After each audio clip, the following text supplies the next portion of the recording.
Hey, my name is Kileja. For the short story fast, so what I dislike the most was the comment from her mom saying how she would never have a boyfriend because she's fat. I feel like as a parent, you should motivate and encourage your child instead of disowning them. If you feel like it's a health issue, take the initiative to help your child and not add on emotional stress. Side note, parents are the biggest enablers when it comes to food. Parents are always in the kitchen cooking, providing the food, giving the food to your child. So that's the issue within the parents as well. I feel like the perspective on bigger people has definitely changed. Back then, people used to be threatened and disgusted by bigger people. But now they're all on bigger people. They on social media saying how they want their women bigger or how they need their men strong and healthy, and it's a lot. Personally, I'm a woman of size, so I typically try to avoid conversation about fashion, being that I'm not as comfortable as others would be when they're wearing when they're dressing up or when they're getting ready to go somewhere. Food wise, I talk about food still. I'm comfortable with talking about food because people usually want me to cook for them. People want me to make, I have questions like, what you're cooking today? People come to me and want me to cook for them. For the power swear words, I feel like the substitutions still mean the same thing as the cuss words. The cuss words are just more violent. Also, some of the cuss words that we say in our Bible, also cuss words are used in the Bible, but the content that we use them in is inappropriate. I haven't slipped up in front of my parents, but I also slipped up in front of my auntie, and she's a Christian.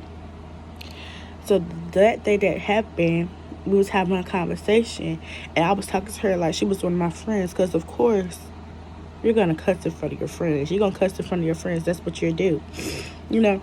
But I was talking to her. I was having a conversation with her. We was talking like we were buddies. Like, in that moment, she was like one of the people that's in my friend group.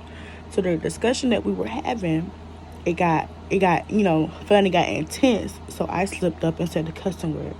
I don't remember which cussing word it was, but it was like a little while ago. And when I said that, when you cuss in front of an adult, you like.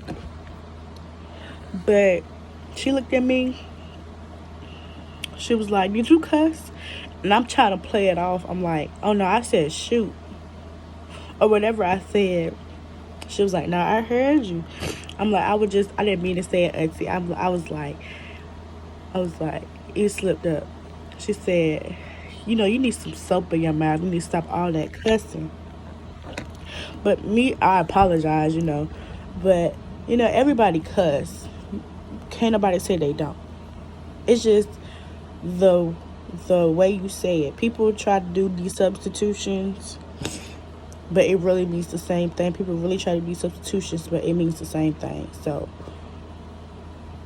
I don't know why people try to do that. If I could gather a large group of people to form a protest march, it would be for women's rights and gender equality. Not trying to sound cliche, but some things doesn't always work in a woman's favor. It would be for productive rights. Because why do men have a say-so in what we do with our bodies? Because why do men have a say-so in what we do with our bodies? Abortion bans. Some women rely on abortion, say if they were to get raped or, sexually assaulted and they have a baby. That's not something that some women would want in that type of situation. Some people have high death rates when it comes to pregnancy. Maybe they need to, have an abortion. And then we have birth control. They're talking about taking that away. That's another way to prevent pregnancies. then we hear people talk about how, well, then you don't need to be having sexual intercourse. Then the men gonna look at the women and be like, why you not trying to have no sexual intercourse with me? That's just the way I see it. Nothing works in a woman's favor. Also, workplace inequality. Women are usually underpaid, they're paid less than men, and then they have limited leadership job positions. That's something that could be looked into. And lastly, women fear for their life due to harassment abuse.